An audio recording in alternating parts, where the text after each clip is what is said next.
जय माता दी दोस्तों। अगर आप श्री माता वैष्णो देवी की यात्रा अभी करने वाले हैं या करने का कोई प्लान कर रहे हैं तो ये वीडियो आपके बहुत काम आ सकती है, क्योंकि इस वीडियो में हम शेयर करने वाले हैं श्री माता वैष्णो देवी यात्रा के बारे में फुल डिटेल। आप यात्रा कैसे कर सकते हैं, कैसे आप वहां तक पहुंचेंगे, जाने में क्या खर्चा आएगा, वहां रहने के क्या क्या ऑप्शन है, खाने पीने के क्या क्या ऑप्शन है, आप अपनी यात्रा को किस तरह से प्लान कर सकते हैं, कौन से मंदिर आपको वहां पे देखने के लिए मिलेंगे, आप किस किस जगह पे जा सकते हैं, इन सारी डिटेल आपको एक ही वीडियो के अंदर हम शेयर करेंगे।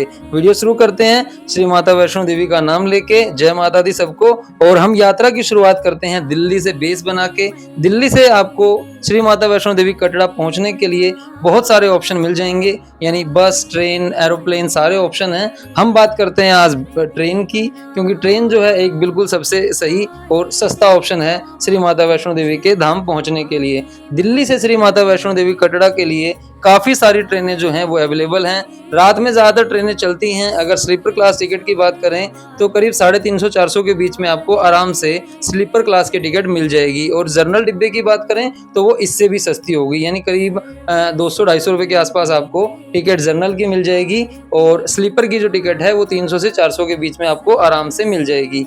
आप रात में ही आपकी पूरी यात्रा होगी, तो जैसे आप सुबह उठेंगे आपको श्री माता वैष्णो देवी के धाम के सुंदर से दर्शन होंगे और नज़ारे जो हैं वो बहुत वहाँ पे आपको खूबसूरत लगेंगे और आपका मन वहीं से ही बहुत प्रफुल्लित हो जाएगा इन सारे नज़ारों को देख के। श्री माता वैष्णो देवी का जो स्टेशन है कटरा का, वो भी अपने आप में बहुत अच्छा और खूबसूरत लोकेशन पे है और बहुत बढ़िया बना हुआ है। यहीं से आप चाहें तो आप अपना RFID कार्ड भी ले सकते हैं, जिसकी डिटेल हम आपको आगे देंगे। RFID कार्ड आप चाहें तो यहाँ से लें, या तो आप बस स्टैंड से, निहारिका भवन से, कई सारे ऑप्शन आपको मिलेंगे। माँ वैष्णो के धाम के इस सुंदर से रेलवे स्टेशन से जैसे ही आप बाहर निकलेंगे, सामने आपको त्रिकुटा पर्वत के दर्शन होंगे, जहाँ पूरा यात्रा ट्रैक आपको दिखाई देगा अर्धकुंवारी तक का। तो आप यहाँ से निकलने के बाद आप आगे जाएंगे। आगे का प्लान आप कई तरह से रुक सकते हैं कि एक ये आपके पास ऑप्शन होगा कि आप रात में कटरा में रुक जाएं और सुबह अपनी यात्रा शुरुआत करें, या एक ऑप्शन ये हो सकता है कि आप जाते ही सीधे अपनी यात्रा की शुरुआत कर दें। हम अपनी यात्रा की शुरुआत करने वाले थे अगले दिन सुबह से, तो हम उस दिन गए श्री माता वैष्णो देवी के एक ऐसे मंदिर में जिसके बारे में बहुत कम लोगों को पता होता है। कटरा से सिर्फ 1.5 किलोमीटर की दूरी पे है हंसाली गांव, और वहाँ है पंडित श्रीधर जी का घर और वो कुटिया जहाँ पे श्री माँ वैष्णो देवी ने खुद भंडारा करवाया था। तो आप अगर उस दिन कटरा में रुकते हैं तो यहाँ पे आप जा सकते हैं भूमिका मंदिर के दर्शन करने। आप गूगल मैप पे भी चेक करेंगे तो भूमिका मंदिर की आपकी लोकेशन मिल जाएगी, और पैदल भी जा सकते हैं, बहुत ज़्यादा दूर नहीं है। तो भूमिका मंदिर आप जैसे ही पहुंचेंगे वहां आपको उस सुंदर सी कुटिया के दर्शन होंगे, जहां अभी माँ का मंदिर बना हुआ है, जिस कुटिया में उस समय पे करीब 900 साल पहले जो बताते हैं श्री माता वैष्णो देवी ने खुद आके पंडित श्रीधर के घर में भोजन करवाया था, जहां से इस पूरी यात्रा की शुरुआत होती है। भूमिका मंदिर की जो कहानी है वो करीब 900 साल पुरानी है। माँ के एक परम भगत पंडित श्रीधर जी यहाँ पे रहते थे इस गांव में, हंसाली गांव इसका जो नाम है, और यहाँ पे खुद माँ वैष्णो ने आके भंडारा करवाया, जिस भंडारे में उन्होंने भैरव बाबा और उनके सब जो चेले थे उनको भी बुलाया था। सामने आप जो अभी कुटिया देख पा रहे हैं, अभी जो मंदिर बना हुआ है, ये वही जगह है जहाँ पे ये भंडारा हुआ था। कहते हैं कि उस समय पे इसमें पूरा गाँव जो है वो भंडारा खाने के लिए आया था, और इसी कुटिया में जो है वो भंडारा हुआ था।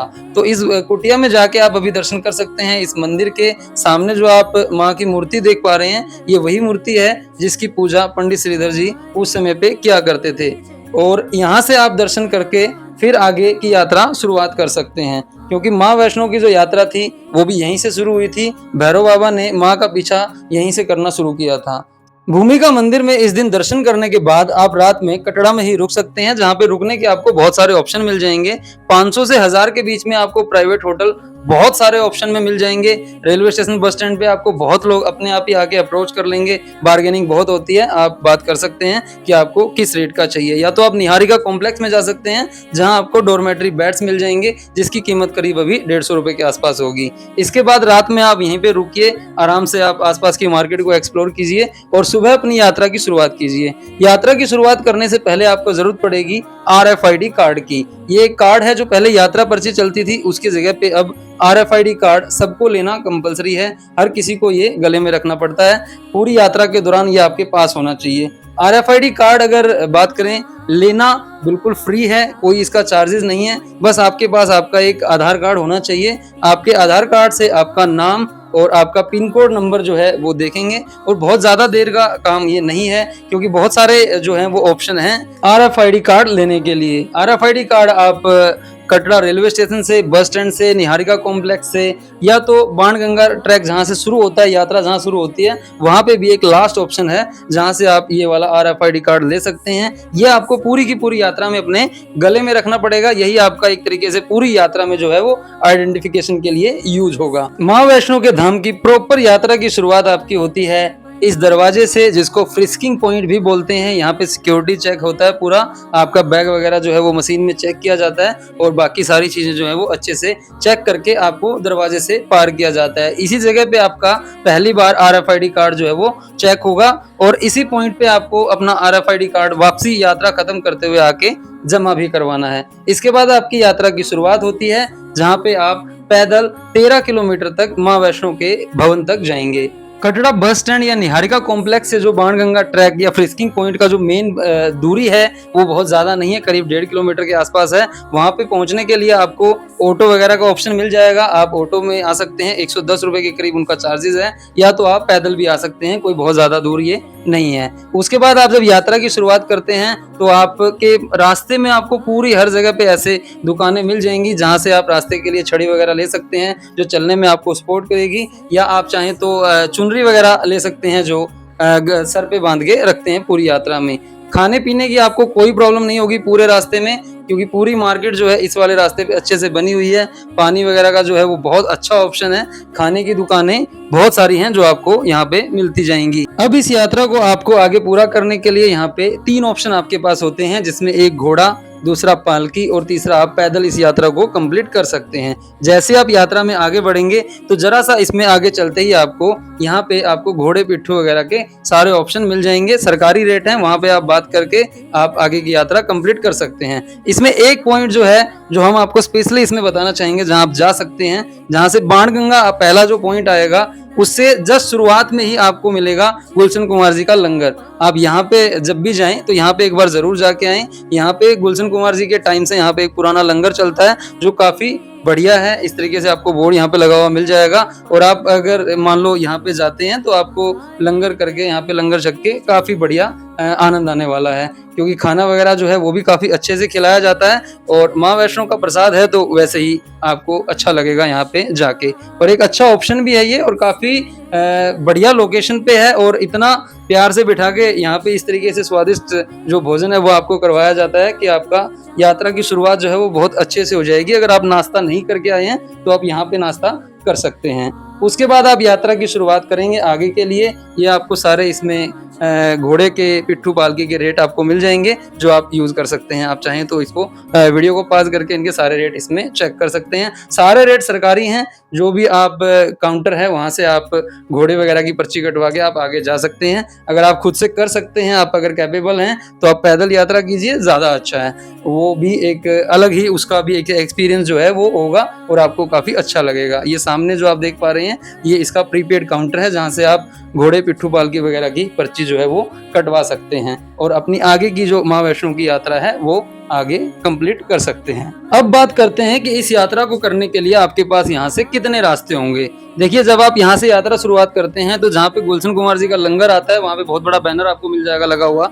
वहीं से ही एक रास्ता निकलता है जिसका नाम है ताराकोट मार्ग, जो आपको सीधे ऊपर हिमकोटी मार्ग में जाके जोड़ देगा। ये बिल्कुल नया रास्ता है, हालांकि इस पे अभी भीड़ बहुत कम होती है, तो आप चाहें तो इस रास्ते का भी यूज कर सकते हैं। इसकी प्रॉपर वीडियो हमने एक अलग से बना रखी है, डिस्क्रिप्शन में उसका लिंक डाल देंगे, आप चाहें तो उसको देख सकते हैं, क्योंकि हमने यात्रा से आते हुए इस वाले रास्ते का जो है वो यूज किया था। तो एक ऑप्शन यहाँ से आपके पास बचता है ताराकोट मार्ग। उस वाले रास्ते पे ताराकोट मार्ग पे घोड़े वगैरह कुछ नहीं होते, बस श्राइन बोर्ड की कुछ गाड़ियां जरूर निकलती हैं, तो वो एकदम खाली वाला रास्ता है। रास्ता बहुत खूबसूरत है, आप चाहें तो वहां से यात्रा कर सकते हैं। एक रास्ता आपके सामने है जहां से आप पैदल ट्रैक करके जा सकते हैं। पहला ऑप्शन आपके पास यहाँ पे आएगा बाणगंगा के दर्शन, उसके बाद चरण पादुका दर्शन।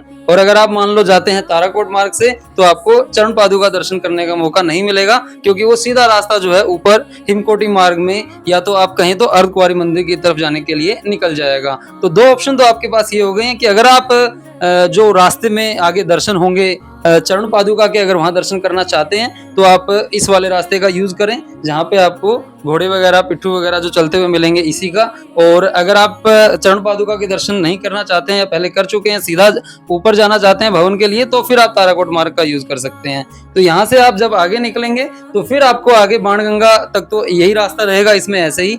बाणगंगा पे दर्शन करने के बाद आपके पास 2 ऑप्शन हो जाएंगे, एक ट्रैक का रास्ता और दूसरा जो रास्ता होगा वो सीढ़ियों का होगा। तो आपको इस यात्रा में हम दोनों ही दिखाएंगे, ट्रैक वाला रास्ता भी और सीढ़ियों वाला रास्ता भी, कि वहां पे दोनों में क्या डिफरेंस है और किस तरीके से आप दोनों पे यात्रा कर सकते हैं, क्या क्या आपको सावधानियां बरतनी पड़ेंगी। पहला ऑप्शन यहाँ पे मिलेगा आपको बाणगंगा का। बाणगंगा जो है वो एक इस पूरी यात्रा में अहम पॉइंट है, जिसमें सबसे पहले आपको बाणगंगा मंदिर के दर्शन होंगे। और नीचे जो आप देख सकते हैं यहाँ पे बाणगंगा है। बारिशों के टाइम में जो है वो पानी बहुत ज्यादा होता है, और ऊपर तक जाएंगे तो बाणगंगा घाट के बहुत सारे अलग अलग पॉइंट आपको मिलेंगे।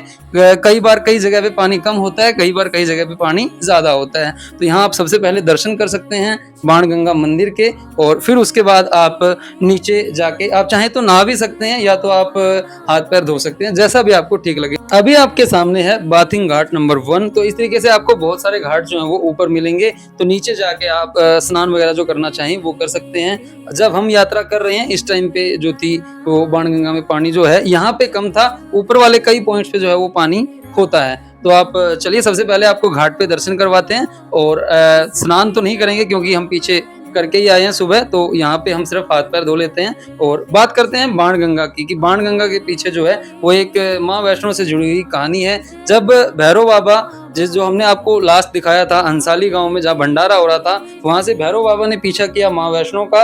और माँ वैष्णो जो है वो त्रिकुटा पर्वत की तरफ जब जा रही थी तो उनके साथ वीर बजरंगी यानी बजरंगबली हनुमान जी थे, जो आके माता यहाँ रुकी। तो माता से हनुमान जी ने पानी पीने के लिए कहा, तो हनुमान जी की प्यास बुझाने के लिए माँ वैष्णो ने यहाँ पे अपने बाण से यानी बाण मार के जमीन में पानी निकाला, और ये जो पूरी नदी यहाँ पे बहती है इसलिए इसको बाणगंगा जो है वो कहते हैं। और फिर एक मान्यता और है यहाँ के पीछे, जिससे इसका दूसरा नाम पड़ा जो है बाल गंगा, कि माँ वैष्णो ने यहाँ पे अपने बाल धोए तो इसको बाल गंगा भी कहते हैं। यानी बाण गंगा और बाल गंगा दोनों ही आपको कहते यहाँ पे मिलेंगे। तो पहला जो स्थान है आप कह सकते हो इस यात्रा का, ये है जिसको हम बाणगंगा कहते हैं। तो यहाँ पे आप हाथ पैर धो के या स्नान करके, जैसा भी आपको ठीक लगे। अभी इस घाट में पानी थोड़ा कम है, आप ऊपर की तरफ से जाएंगे तो आपको कई सारे घाट मिलेंगे जहाँ पे आप जाके स्नान वगैरह कर सकते हैं। आप चेक कर सकते हैं कहाँ पे पानी ज्यादा है, कहाँ पे पानी कम है, इस हिसाब से। वैसे बारिशों वगैरह के टाइम में हर जगह पे पानी बहुत अच्छा होता है, आप हमारी पुरानी वीडियोस में देख सकते हैं। जो बच्चों के बाल वगैरह जो उतरवाते हैं उसके लिए आपको यहीं घाट पे ही बहुत सारे ऑप्शन मिल जाएंगे, दुकानें भी हैं और ऐसे ही भी आपको घूमते हुए मिल जाएंगे जहाँ पे आप बच्चों के बाल उतरवा सकते हैं। उसके बाद आपको लोकर रूम भी यहीं पे मिल जाएगा। आप देख सकते हैं गंगा लोकर रूम जो साइड में है, 30 रुपए आई थिंक ये लेते हैं, और आप अपना जो एक्स्ट्रा लगेज है वो यहाँ पे जमा करवा सकते हैं। तो बाणगंगा के दर्शन करने के बाद आप अपनी यात्रा की आगे की शुरुआत करेंगे। बाणगंगा मंदिर में दर्शन करते हुए आप आगे की तरफ निकलेंगे तो आपको कई पुराने पुराने जो मंदिर हैं वो आपको मिल जाएंगे। जैसे आप शिव मंदिर को पार करेंगे आपके पास यहाँ पे फिर रास्ते में 2 ऑप्शन हो जाएंगे। एक ऑप्शन जो होगा वो ट्रैक से यात्रा करने का होगा, और दूसरा जो ऑप्शन होगा वो आपके पास होगा सीढ़ियों से यात्रा करने का। आप अपनी सेहत के हिसाब से कौन सा आपको सूटेबल है, आप उस वाले जो है वो रास्ते को चुन सकते हैं कि आपको किस वाले रास्ते पे आगे की तरफ जाना है। क्योंकि सीढ़ियों वाले रास्ते में थोड़ा सा थकान होती है, लेकिन रास्ता जो है वो काफी जो है छोटा हो जाता है अगर आप सीढ़ियों का यूज करते हैं। हम दोनों रास्तों का यूज करेंगे क्योंकि हमें आप लोगों को दिखाना है, तो इसलिए हमने दोनों ही रास्तों का यूज किया। तो चलिए, अभी तक हम आपको ट्रैक दिखा रहे थे, एक बार हम आपको सीढ़ियों का रास्ता भी दिखाते हैं कि वहां से आपको कैसे नज़ारे जो है वो मिलते हैं।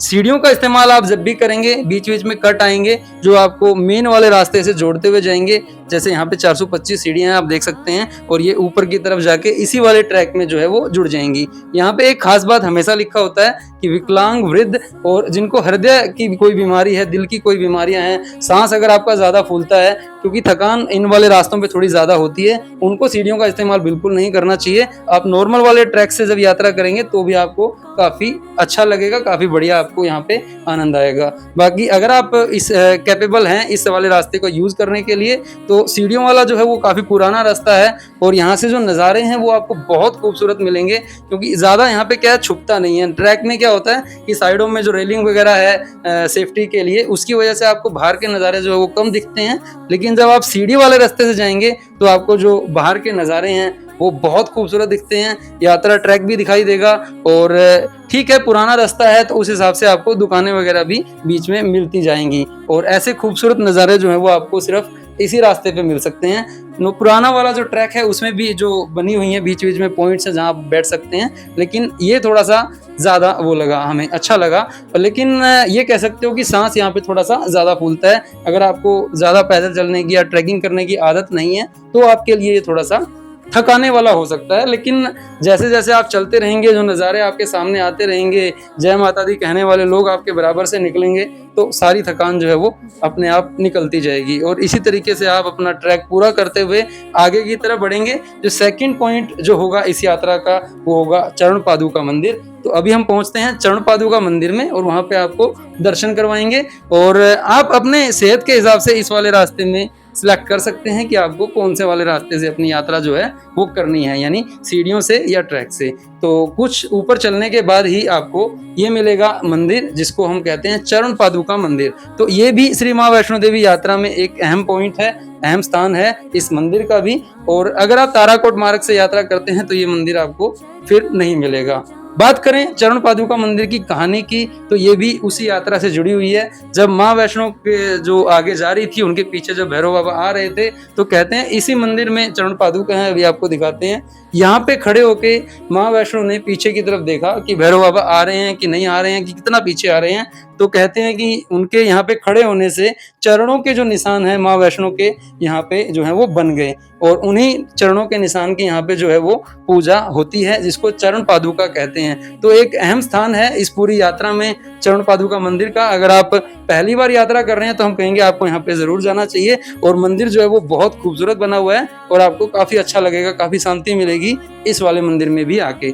तो इस पूरे मंदिर में आप अच्छे से घूम सकते हैं और माँ के चरणों के जो हैं वो दर्शन वो तो कर ही सकते हैं। अंदर माँ के जो 9 रूप हैं, सबकी मूर्तियां हैं जो वो लगी हुई हैं।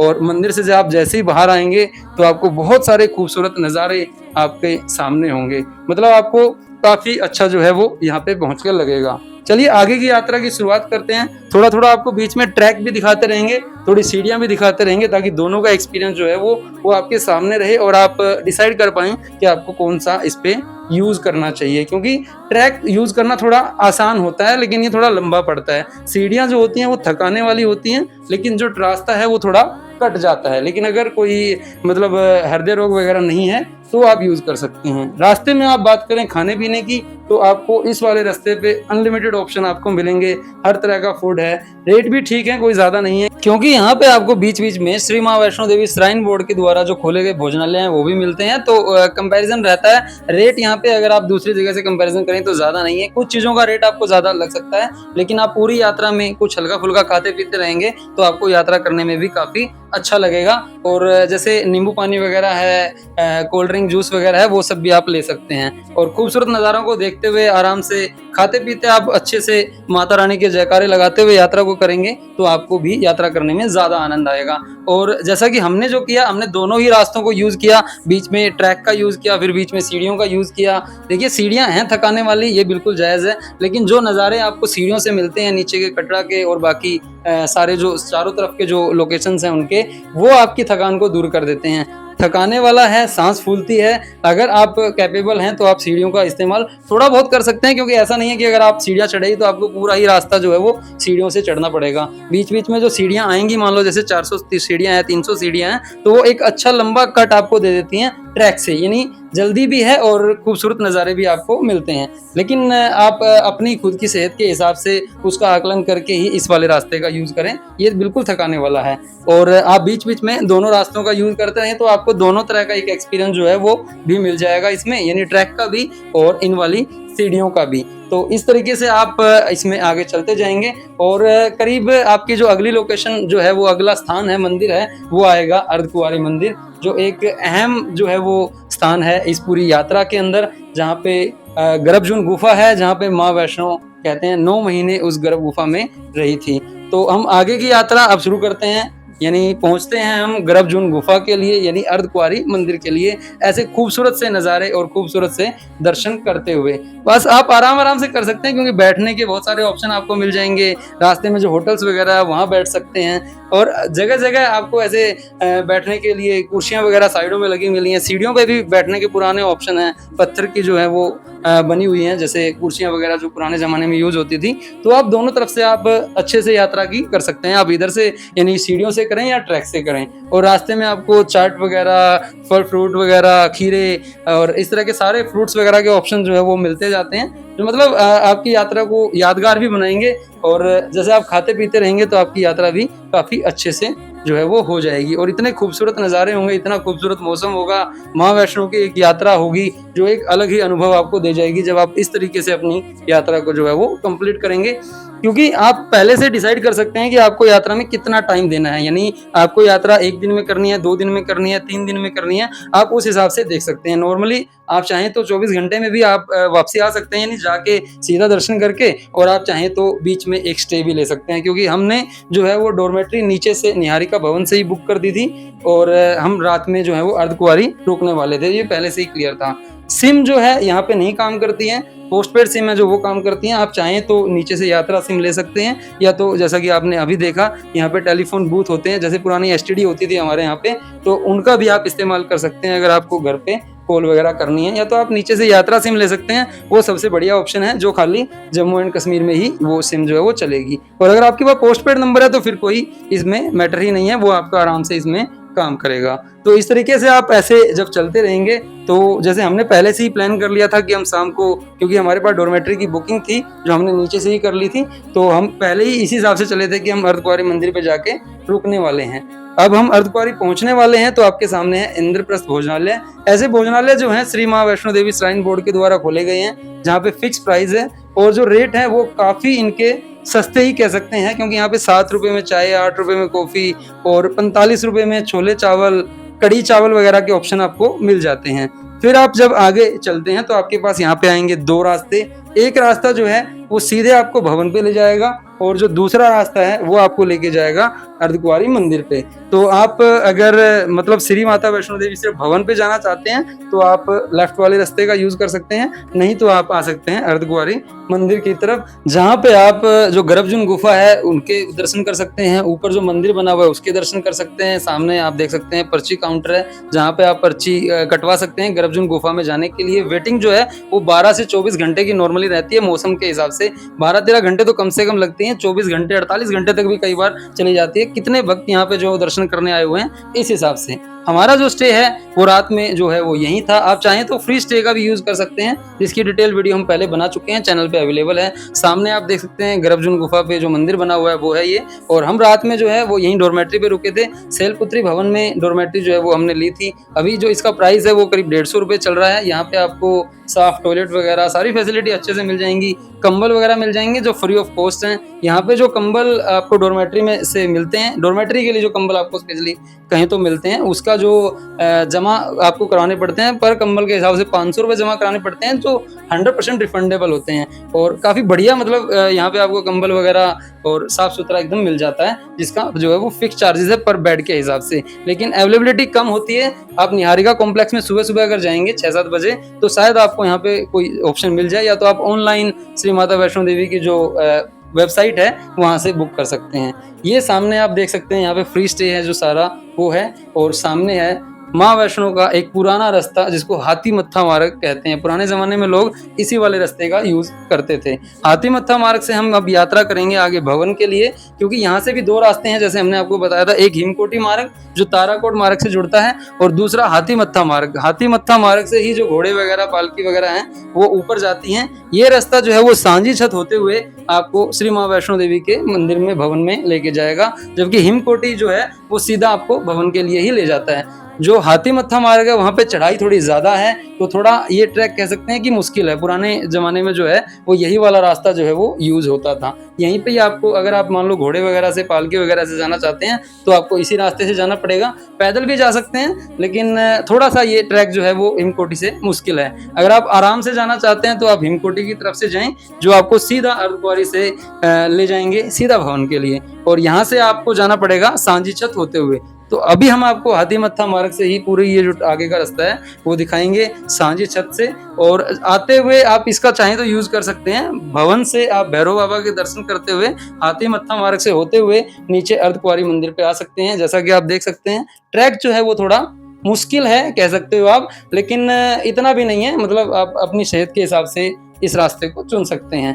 थोड़ा-सा एकदम चढ़ाई जो है वो खड़ी है, तो थकान थोड़ी इसमें ज़्यादा होती है। अगर आप कंपैरिज़न करें तो, यानी हाथी मत्था मार्ग और हिमकोटी मार्ग जो नया वाला रास्ता है उनका कंपैरिज़न करें तो, और इस वाले रास्ते पे जो है वो घोड़े वगैरह भी साथ-साथ में आपके चलेंगे, जबकि नए वाले रास्ते पे ऐसा कुछ नहीं है। लेकिन इस रास्ते पे आपको एक ऑप्शन और मिल जाता है, वो है सीढ़ियों का। सीढ़ियों का भी आप इस्तेमाल कर सकते हैं। हर जगह जब भी आप सीढ़ियों का इस्तेमाल करेंगे तो आपको सेम चेतावनी हर जगह लिखी मिलेगी। वृद्ध, विकलांग और जो यानी जिनको हृदय रोग वगैरह है, दिल की कोई बीमारियां हैं, जिनको शारीरिक रूप से जो सक्षम नहीं है सीढ़ियां यूज़ करने के लिए, उनको नहीं करना चाहिए, क्योंकि सीढ़ियां देखिए थकाने वाली तो होती हैं। तो आप दोनों रास्तों का यूज़ कर सकते हैं अगर आप इस तरीके से आप पूरी यात्रा को आप एंजॉय करना चाहते हैं तो। इस रास्ते पे भी आपको खाने-पीने के ठीक-ठाक ऑप्शन मिलते रहेंगे। पीछे जो अर्धकुंवारी मंदिर से जो रास्ता था उतने ऑप्शन तो नहीं है, लेकिन फिर भी बीच-बीच में आपको बहुत सारे पॉइंट आते रहेंगे, जहाँ पे आप कोल्ड ड्रिंक, चाय, नाश्ता खाने के लिए या सारी ऐसी चीज़ें जो हैं वो आप इस्तेमाल के लिए आपको मिलती जाएँगी। हाथी मत्था मार्ग से जो सीढ़ियाँ जो कनेक्टेड हैं वो बहुत पुराने ज़माने में जो यूज़ होती थी वो वाली सीढ़ियाँ हैं। तो जब भी आप इन सीढ़ियों का इस्तेमाल करेंगे तो आपको ऐसे खूबसूरत व्यूज़, ऐसी खूबसूरत नज़ारे देखने को मिलेंगे जो आपने नए वाले रास्ते पे भी नहीं देख सकते। और पहले इस वाले अगर आपने पुराने वाला रास्ता या ताराकोट मार्ग, हिमकोटी मार्ग कोई भी जाएँ तो वहाँ से आपको ये सब नहीं मिल सकता। और देखिए अगर आप यहाँ पे ट्रैक का इस्तेमाल करते हैं तो उसके अंदर आप जो आपके साथ हैं वो पालकी वाले या घोड़े वाले जो आपके साथ-साथ चलते हैं, और रास्ता जो है वो थोड़ा छोटा है। लेकिन जब सीढ़ियाँ यहाँ आप इस्तेमाल करेंगे तो आपको यहाँ पे बड़े ही खूबसूरत नज़ारे जो हैं पूरे कटरा शहर के और नीचे के तक आपको देख पाएँगे। क्योंकि इस वाले रास्ते पे आप जब चलते हैं तो अर्धकुंवारी मंदिर भी आपको काफ़ी दूर तक दिखाई देता है, जबकि हिमकोटी मार्ग जो है वो अलग तरीके से बाद में बनाया गया है। और ऐसा नहीं है कि इस वाले रास्ते का लोग इस्तेमाल नहीं करते, बहुत लोग हैं जो इस्तेमाल करते हैं, क्योंकि रास्ता काफ़ी अच्छा है और बहुत खूबसूरत है। मतलब जो नीचे वाली सीढ़ियों पे जो चलने में, जो ट्रैकिंग में जो मज़ा आ रहा था, यहाँ पे उससे भी ज़्यादा अच्छा लग रहा था। दोनों साइड के जो नज़ारे हैं, कई जगह पे जो सीढ़ियाँ हैं ना बिल्कुल दोनों तरफ जो है व्यू हैं, इधर भी और उधर भी, इस तरीके से जो है वो निकाली गई हैं। और नीचे आप देख सकते हैं वहाँ पे जो है वो ट्रैक है, जहाँ से पैदल वाले जो लोग हैं वो उसका इस्तेमाल करते हैं। लेकिन ये वाला रास्ता जो है वो काफ़ी छोटा है, यानी फिर वही बात आ जाती है कि आप कौन से रास्ते का इस्तेमाल करना चाहते हैं, ये आप अपनी सेहत के हिसाब से आपने पहले से सोच के चलें। सिंपल तरीके से अगर आप जाना चाहें तो आप हिमकोटी मार्ग का यूज़ करें, हम पर्सनली आपको यही सलाह देंगे। और थोड़ा-सा इस तरीके से एडवेंचरस तरीके से जाना चाहें, आराम से खाते-पीते ऐसे नज़ारों को देखते हुए, तो आप हाथी मत्था मार्ग का यूज़ कर सकते हैं, जिसमें आप बीच-बीच में सीढ़ियों का भी इस्तेमाल ज़रूर करें, ताकि आपको ऐसे खूबसूरत वाले नज़ारे जो दिख जाएँ। लेकिन इन वाली सीढ़ियों का इस्तेमाल करने से पहले आप अपने खुद से, मतलब सेहत के हिसाब से ही ये फैसला ज़रूर लें। अगर आप कैपेबल हैं तो आप फिर ज़रूर करें, काफ़ी आपको यहाँ पे अच्छा इसमें मज़ा आएगा।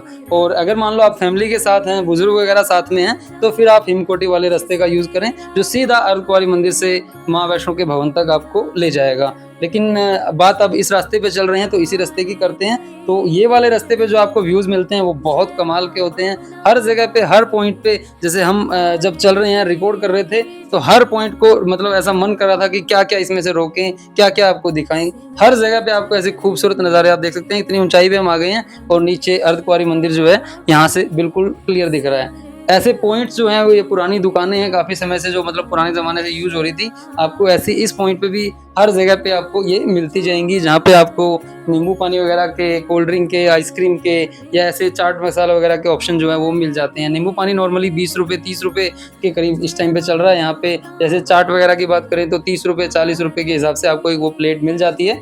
और भी बहुत सारे ऑप्शन हैं, जैसे ₹50 के करीब जो है वो आपको आइसक्रीम यहाँ पे मिल जाती है। तो खाने-पीने के ऑप्शनों की कमी नहीं है। तो आपको वो पूरे रास्ते में आराम से अच्छे से आपको मिलते जाएंगे और इसी तरीके से आप अपना एंजॉय करते हुए अपनी यात्रा को कंप्लीट कर सकते हैं। रास्ता आप अपने हिसाब से इसमें सेलेक्ट कर लें कि आपको कौन से वाला देखना है। इसी तरीके से आप जब आगे चलते रहेंगे तो आपके सामने अगला पॉइंट आएगा सांझी छत। सांझी छत जो है वो इस यात्रा का आप कह सकते हो कि भैरव बाबा मंदिर के बाद ये दूसरा सबसे ऊंचा पॉइंट है, या कहीं कि अगर भवन की तक की बात करें तो ये भवन से भी ऊंचा पॉइंट है, क्योंकि अगर आप हाथी मत्था मार्ग से जाते हैं तो ये भवन से ऊपर है। यहाँ के बाद भवन पे पहुंचने के लिए आपको नीचे की तरफ ही जाना पड़ता है। जब भी आप सांझी छत पे जाएं, यहाँ पे ये प्रसाद मिलता है जिसके अंदर जो है हलवा और चने का प्रसाद जो होता है, जो श्री माता श्राइन बोर्ड जो है उनके द्वारा जो है ये पूरा का पूरा जो है वो बांटा जाता है। तो आप इसका जरूर मतलब ग्रहण करें इसको, तो आपको काफ़ी यहाँ पे भी अच्छा लगेगा। अंदर बैठने की पूरी व्यवस्था है, आप आराम से यहाँ पे बैठ के अपना जो प्रसाद है वो ग्रहण कर सकते हैं। इसकी भी फुल डिटेल वीडियो हमने अलग से बना रखी है,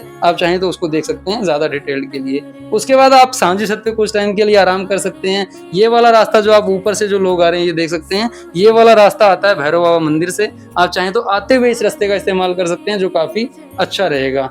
यहाँ पे बैठने के लिए अच्छी खासी लोकेशन है, जहाँ पे आप बैठ के काफ़ी देर तक आराम कर सकते हैं और आप आराम से चारों तरफ के खूबसूरत नज़ारों को देखते हुए सांझी छत पे उतरते हुए जो हेलीकॉप्टर्स हैं उनको देख सकते हैं, क्योंकि जो लोग कटरा से हेलीकॉप्टर से यात्रा करते हैं उनके लिए भी लास्ट ऑप्शन जो है वो यही है, क्योंकि इसके बाद या तो आपको सांझी छत से पैदल या तो आप घोड़े या पालके वगैरह को लेके ही आप आगे जा सकते हैं। आप देख सकते हैं ऊपर जो भैरव बाबा पे मंदिर पे जाने के लिए जो ट्रैक है वो ऊपर की तरफ है और यहाँ पे भी अच्छी खासी फैसिलिटी आपको सारी मिल जाती है।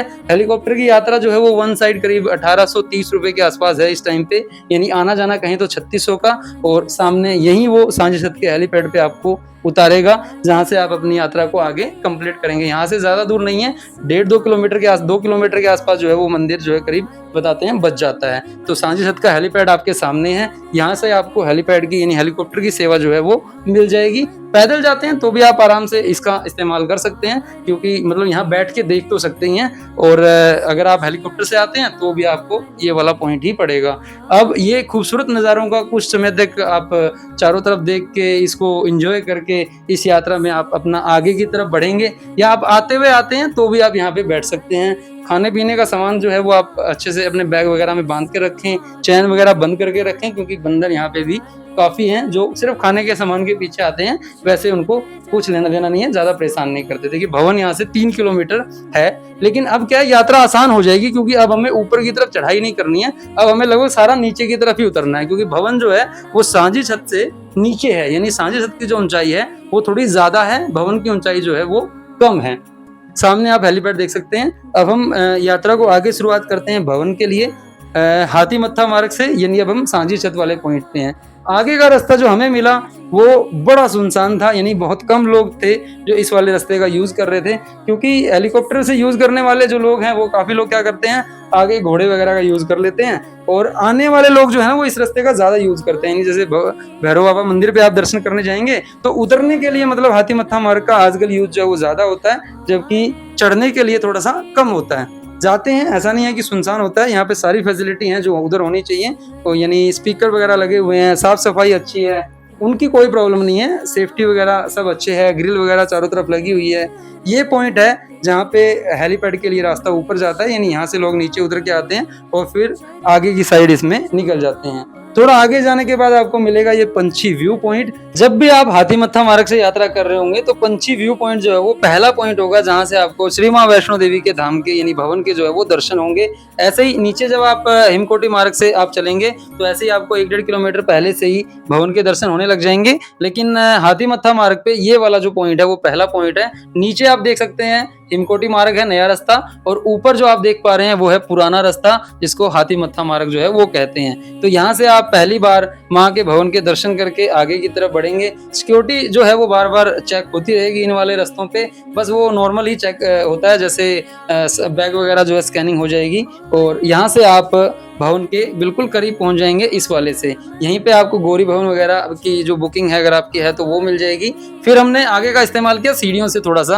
आप चाहें तो सीधा ट्रैक का इस्तेमाल करके भी माँ वैष्णो के भवन में जा सकते हैं, लेकिन यहाँ से जो हमने पुरानी वीडियोस में कुछ देखा था, जो भवन के जो दर्शन हो रहे थे वो अमेजिंग थे, जिसके लिए हम यहाँ से नीचे गौरी भवन के बराबर से जो सीढ़ियां हैं उनसे आप देख सकते हैं हम लोग नीचे आए और सामने माँ वैष्णो के भवन के एक फुल दर्शन आप कह सकते हो यहाँ से जो है वो हमें हो गए। उसके बाद थोड़ा सा सीढ़ी नीचे जैसे उतरेंगे तो ये वाला जो है वो उसी ट्रैक में मिल जाता है जो ऊपर भैरव बाबा की तरफ भी जाता है, सांझी छत की तरफ भी ऊपर यही रास्ता जाता है। देख सकते हैं आप यहाँ से भैरव बाबा मंदिर जो है यहाँ से सिर्फ 2 किलोमीटर है। इन सीढ़ियों से हम यहाँ से नीचे अभी पहुंचे हैं और हम बिल्कुल भवन के जस्ट पास पहुंच गए हैं। पीछे आप देख सकते हैं भवन जो है वो कितना खूबसूरत चमकता हुआ दिखाई दे रहा है। शाम हो गई है हमें यहाँ पे पहुंचते पहुंचते भी, और आपको दोनों ही रास्तों पे, यानी आप हिमकोटी मार्ग से आए या तो आप हाथीमत्था मार्ग से आए, लोकर के ऑप्शन आपको दोनों तरफ से इसमें मिलते रहते हैं। आप अपना सामान वगैरह जो है यहाँ पे फ्री ऑफ कॉस्ट जो है वो जमा करवा सकते हैं। बस आपको यहाँ से जो है वो ताला लेना है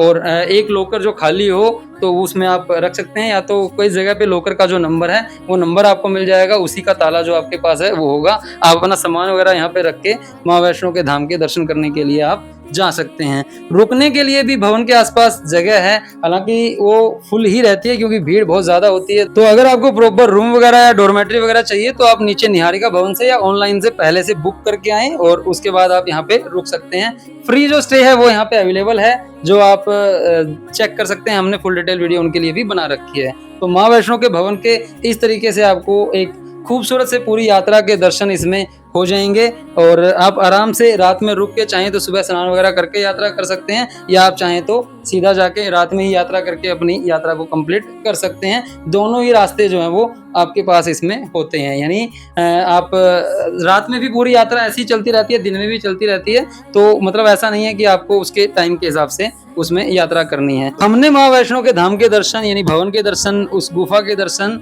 अगले दिन सुबह किए, और जो भैरव बाबा यात्रा है वो भी अगले दिन सुबह ही की, क्योंकि हमने रात को वहाँ पे स्टे किया था। तो डॉर्मेट्री वगैरह यहाँ पे हमें नहीं मिली, तो हमने जो फ्री स्टे था उसका यूज किया, जहाँ पे आपको कंबल वगैरह मिल जाते हैं 100 रुपए की रिफंडेबल सिक्योरिटी के साथ में। लेकिन उसके लिए भी मतलब जगह की थोड़ी सी कमी ही रहती है, तो आप पहले से उस हिसाब से देख लें कि आपको उसमें कैसी फैसिलिटी चाहिए।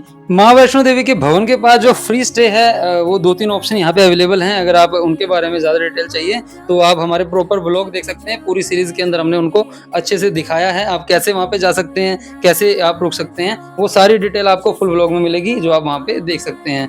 दर्शन हमने जैसे सुबह किए थे, आप चाहें तो दोनों समय कर सकते हैं। सुबह और शाम जो आरती का समय होता है उस टाइम पे भीड़ जो है वो काफी होती है, तो लाइन जो है वो बहुत लंबी हो जाती है। हालांकि ये इस चीज पे भी डिपेंड करता है कि आप किस समय में यात्रा करने के लिए जाते हैं, किस मौसम में, किस महीने में यात्रा करने के लिए जाते हैं। लेकिन थोड़ा सा अगर आप टाइमिंग को उस हिसाब से देखें तो दर्शन आपको आराम से हो जाते हैं। हमें जो दर्शन है वो मुश्किल से 15 से 20 मिनट में ही हो गए थे, जहां आप गुफा में जाएंगे और वहां पे जाके माँ वैष्णो देवी की जो पवित्र पावन पिंडियां हैं उनके दर्शन करेंगे और फिर अपनी यात्रा को आप आगे की तरफ लेके जाएंगे। वहां पे कोई कैमरा वगैरह, मोबाइल वगैरह, इलेक्ट्रॉनिक गैजेट कुछ भी अलाउड नहीं है, आपको सब लॉकर में ही रख के जाने पड़ेंगे। तो वो तो आपको खुद जाके ही वहां पे दर्शन करना पड़ेगा, फील करना पड़ेगा। अब आपको आगे की यात्रा दिखाते हैं, क्योंकि माँ वैष्णो देवी की यात्रा कहते हैं कि जब तक कंप्लीट नहीं मानी जाती, जब तक संपूर्ण नहीं होती, जब तक आप भैरव बाबा मंदिर के दर्शन ना कर लें। तो आप भैरव बाबा मंदिर के लिए आगे जा सकते हैं। 2 किलोमीटर का ही रास्ता है, कोई ज्यादा दूर नहीं है भैरव बाबा का जो मंदिर है वो। और वहां से आप चाहें तो इसी रास्ते से वापिस आ सकते हैं, और आप ट्रॉली, जिसको आप केबल कार बोलते हैं, रोपवे बोलते हैं, उसका इस्तेमाल कर सकते हैं वहां जाने के लिए।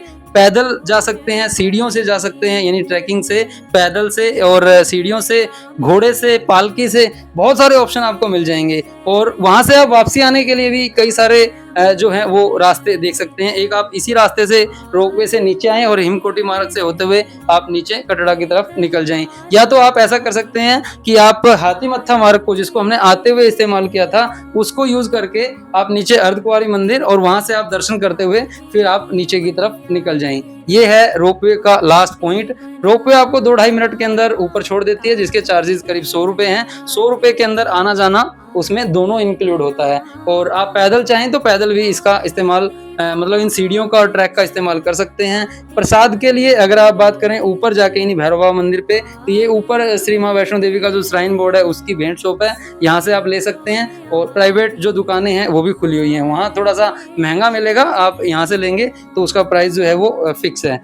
तो आप यहाँ से जाएंगे, आगे भैरव बाबा के मंदिर के दर्शन करेंगे। मंदिर भी आरती के कुछ समय को छोड़ के सुबह शाम आरती के समय पे जो दर्शन है वो रोक दिए जाते हैं, उसके अलावा जो है वो पूरा खुला रहता है। ये दोनों दर्शन आपको वहां जाके खुद से ही करने पड़ेंगे। वहां जाके आप जब सामने से माँ वैष्णो की उन पवित्र पावन पिंडियों को और भैरव बाबा के जो दर्शन करेंगे, वो जो अनुभूति आपको मिलेगी वो आप कोई वीडियो किसी जगह पे यानी इस तरीके से डिजिटली आप उस चीज को नहीं देख सकते हैं। तो इस तरीके से आप अपनी पूरी यात्रा को कंप्लीट कर सकते हैं, जिसमें आप माँ वैष्णो के सारे पॉइंट्स, यानी जैसे हमने हंसाली गांव जहाँ से इस पूरी कहानी की शुरुआत होती है, वहाँ पे आप भूमिका मंदिर, उसके बाद फिर बाणगंगा, उसके बाद चरण पादुका, अर्धकुंवारी मंदिर, और फिर माँ वैष्णो का जो भवन पवित्र गुफा है वो, और फिर लास्ट में भैरव बाबा मंदिर के दर्शन करके अपनी इस पूरी पवित्र पावन यात्रा को कंप्लीट कर सकते हैं। और माता रानी का जो आशीर्वाद है वो आप इस तरीके से ले सकते हैं। इस यात्रा की और ज्यादा डिटेल के लिए आप हमारे व्लॉग्स देख सकते हैं, जहाँ पे हमने उसको अच्छे से एक्सप्लेन किया है कि आप कहाँ रुक सकते हैं और क्या क्या वहाँ पे आप ऑप्शन है आपके पास खाने पीने के और बाकी सारी चीजों के लिए। उम्मीद करते हैं हमारी ये यात्रा ये डिजिटल फॉर्म में जिस तरीके से हमने इसको प्रेजेंट करके बनाया है ये आपको पसंद आई होगी, और अगर आप यात्रा करते हैं तो आपके ये काम की भी रहेगी। अगर आपका कोई सवाल इस बारे में रह गया हो तो कमेंट करके आप हमसे पूछ सकते हैं, हम कोशिश करेंगे उसका जवाब देने की। ज्यादातर चीजों को हमने यहाँ पे कोशिश की है पहले से ही कवर करके अच्छे से, कि आपको सारी जानकारी इस पूरी यात्रा से मिल सके और आप किस तरीके से इस यात्रा को आप प्लान कर सकते हैं। आप आराम से मतलब अकेले जाते हैं, सोलो होते हैं या फैमिली के साथ होते हैं, सारे आपके पास ऑप्शन है, आप जिस भी तरीके से इस वाली यात्रा को करना चाहें। और एक बार तो कम से कम जीवन में हर किसी को ये करनी ही चाहिए। जो आपको सुख अनुभूति जो इस पूरी यात्रा को कंप्लीट करके माँ वैष्णो के धाम के दर्शन करके, पिंडियों के दर्शन करके जो मिलेगी वो एक अलौकिक ही होगी, जो आप वहां जाके ही महसूस कर सकते हैं। उम्मीद करते हैं आपको यात्रा पसंद आई होगी। वीडियो पसंद आई हो तो लाइक जरूर करना, चैनल पे नए हो तो सब्सक्राइब कर लेना, और इसी तरह का कंटेंट रेगुलर देखने के लिए एक बार बेल आइकन को भी ऑन जरूर कर देना। मिलते हैं एक और नई वीडियो में जल्दी ही, और इसी तरह का कंटेंट आपको आगे भी हम देते रहेंगे। एक बार जोर से जयकारा लगाते हुए वीडियो को खत्म करते हैं। बोल साचे दरबार की जय। जय माता दी। माता रानी के सारे भक्तों को माता आप सबको भी जल्दी बुलाए और सब पर अपनी कृपा बनाकर रखे। बोल साचे दरबार की जय।